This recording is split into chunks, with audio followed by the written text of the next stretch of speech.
Shalom seluruh Pelkat PKP GPIB di mana saja berada. Selamat tahun baru 2025. Senang sekali bisa berjumpa dengan perempuan-perempuan yang diberkati oleh Allah. Saat ini kita ada dalam program Lamp and Light bersama dengan saya, Pendeta Suryadi Misa. Sebelum kita membaca firman dan merenungkannya, marilah kita berdoa. Ya Bapa, kami mengucap syukur untuk perjalanan hidup sampai dengan detik ini. Bersama dengan seluruh Pelkat PKP dalam program Lamp and Light, kami akan membaca dan merenungkan sabda Tuhan. Bersabdalah bagi kami. Dalam nama Tuhan Yesus kami berdoa. Amin. Ibu-ibu yang diberkati oleh Tuhan, bacaan Alkitab pada saat ini berasal dari Amsal pasal 1 ayat 1 sampai 7. Kita akan membaca dari Amsal pasal 1 ayat 1 sampai 7. Beginilah bunyi firman Tuhan. Tujuan Amsal. Amsal Salomo putra Daud raja Israel, untuk mengetahui hikmat dan didikan, untuk mengerti kata-kata yang bermakna, untuk menerima didikan yang menjadikan pandai, yakni kebenaran, keadilan, dan kejujuran, untuk memberikan kecerdasan kepada orang yang tak berpengalaman, dan pengetahuan serta kebijaksanaan kepada orang muda. Baiklah orang bijak mendengar dan menambah ilmu, dan baiklah orang yang berpengertian memperoleh bahan pertimbangan, untuk mengerti amsal dan ibarat, perkataan orang bijak dan teka-teki mereka.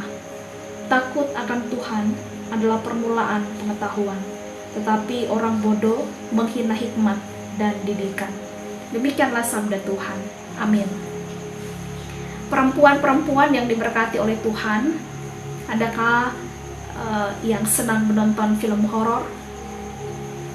Pernahkah saudara menonton acara TV seperti Dunia Lain, Percaya Gak Percaya, Paranoid, atau Gentayangan? Dulu acara ini cukup populer dan banyak orang tertarik untuk menonton, sehingga stasiun televisi itu berlomba-lomba menayangkannya di waktu prime time, waktu dimana orang menghabiskan waktunya di depan televisi antara jam 6 sampai dengan jam 10 malam. Nah, pada jam ini juga berbagai produk dan iklan dipromosikan secara maksimal karena di jam ini memiliki pengaruh yang besar. Tapi pertanyaan saya, pernahkah saudara takut? Menariknya bahwa ada seorang penulis buku yang pernah mengatakan bahwa budaya orang Indonesia itu adalah budaya takut.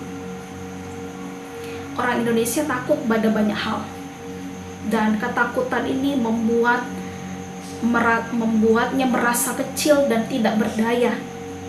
Orang yang hidup dalam ketakutan cenderung tidak kreatif, cenderung terperangkap dalam situasi yang membuat dia tidak berkembang. Nah, ketika kita membaca Amsal pasal 1, khususnya ayat yang ke-7, bagaimana kita memahami kata takut dalam teks ini? Nah, ibu-ibu yang diberkati oleh Tuhan, Amsal 1 ayat 7 berbunyi, takut akan Tuhan adalah permulaan pengetahuan, tetapi orang bodoh menghina hikmat dan didikan. Ayat ini adalah prinsip dasar yang menegaskan bahwa pengetahuan sejati dimulai dari hubungan yang benar dengan Tuhan. Bukan sekedar kita punya pengetahuan secara intelektual. Jadi Amsal menempatkan takut akan Tuhan ini sebagai fondasi kehidupan rohani, fondasi kehidupan secara intelektual, fondasi kehidupan secara moral. Mengapa? Karena sesuai dengan maksud dari kitab Amsal, yaitu kumpulan nasihat bijaksana yang bertujuan membimbing orang yang membacanya menuju kehidupan yang benar dan yang berkenan di hadapan Allah. Nah, tahukah kita bahwa sebagian besar kitab Amsal itu dikaitkan dengan Raja Salomo yang kita semua tahu dikenal dengan hikmatnya. Salomo disebut menulis kitab Amsal ini, dan kalau kita baca 1 Raja-Raja 4 ayat 32 dikatakan Salomo menulis kurang lebih 3.000 Amsal dan 1.005 nyanyian. Meskipun sebetulnya tidak seluruhnya kitab Amsal ini ditulis oleh Salomo, tetapi banyak bagian yang berasal dari masa ketika kerajaan Israel mengalami kemakmuran, dan itu adalah masa Salomo. Nah, selain Raja Salomo ada beberapa yang dicatat, misalnya Raja Lemuel dalam Amsal 31, Agur bin Yake dalam Amsal 30, dan seterusnya. Nah, perempuan yang diberkati oleh Allah pada zaman Israel kuno, pendidikan dan pembentukan karakter itu dilakukan dalam keluarga, dalam lingkungan istana kerajaan, dan dalam lingkungan keagamaan. Orang tua, khususnya ayah, memiliki peran penting dalam mengajarkan hikmat kepada anak-anak. Kalangan istana melatih para pemimpin muda agar berhikmat, sehingga kitab Amsal ini berfungsi sebagai pedoman moral yang memberikan nasihat praktis untuk kehidupan sehari-hari. Mari kita lihat bersama dan fokus pada ayat yang ke-7. Nah, perempuan-perempuan yang diberkati oleh Allah, kata takut dalam bacaan kita ini, dalam teks asli itu diterjemahkan sebagai dari kata yirah, diterjemahkan sebagai takut, kagum, atau hormat yang mendalam. Kalau kita lihat keseluruhan Alkitab, sebetulnya kata takut itu ada 3 kata. Ada 2 kata yang mengarah pada hal yang positif, termasuk yirah, dan ada 1 kata yang digunakan menunjuk pada takut karena penghakiman, takut karena ancaman, atau takut dalam arti negatif. Nah, ayat 7 bacaan kita, kata takut yang digunakan itu bermakna positif. Takut dalam arti hormat yang mendalam.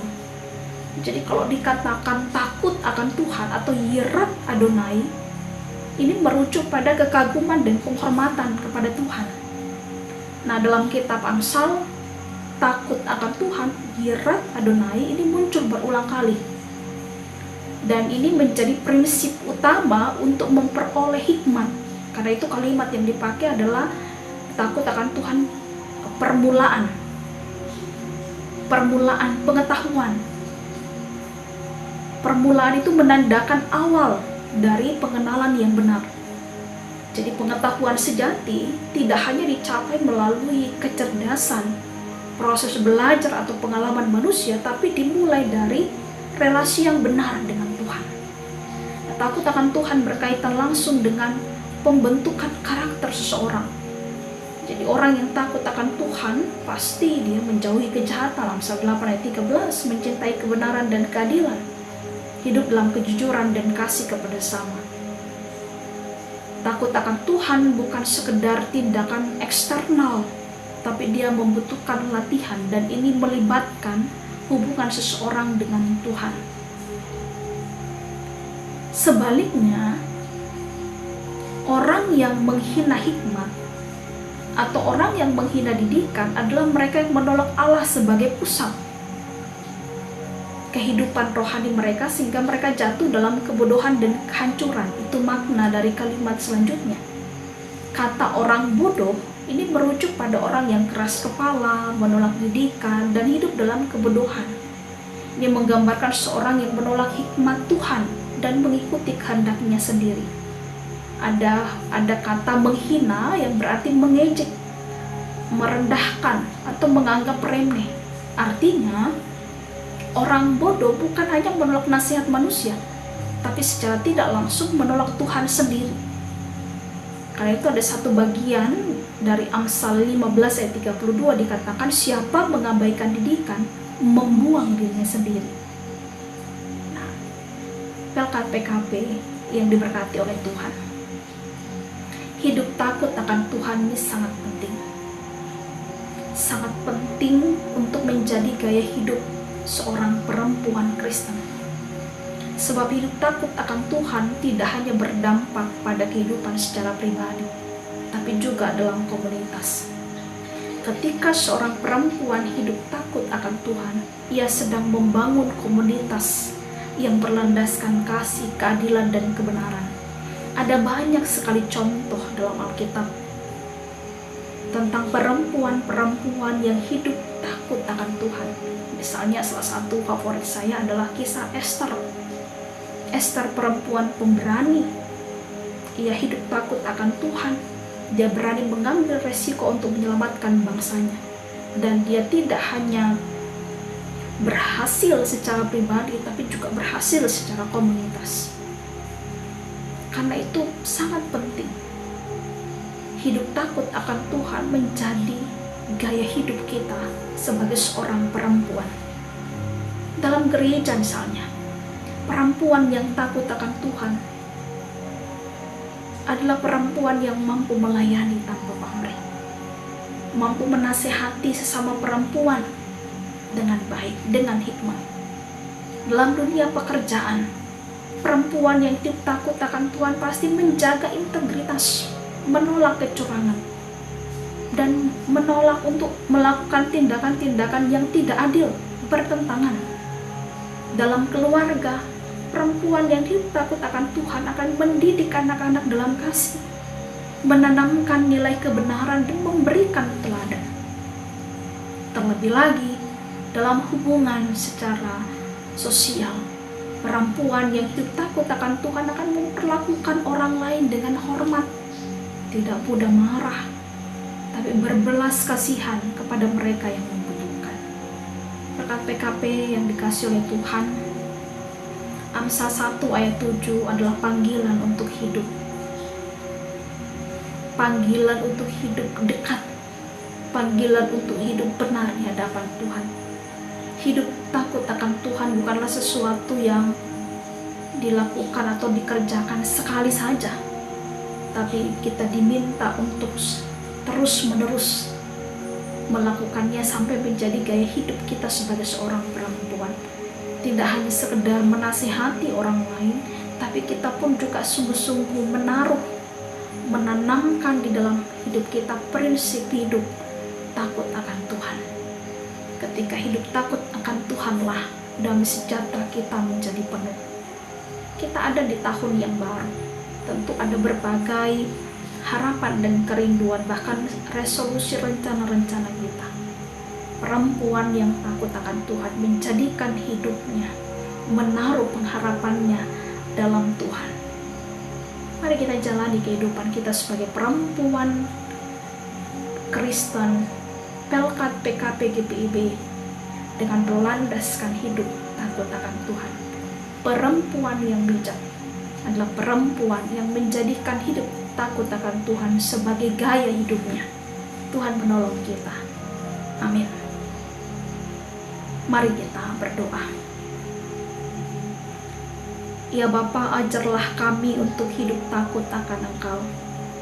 Berikan kerendahan hati, tuntun dengan hikmat, agar kemanapun kami pergi, dimanapun kami ada, kehidupan kami menjadi berkat. Terima kasih Bapa di surga. Amin. Ibu-ibu yang dikasihi Tuhan, selamat menjalani kehidupan bersama dengan Tuhan. Tuhan Yesus memberkati kita.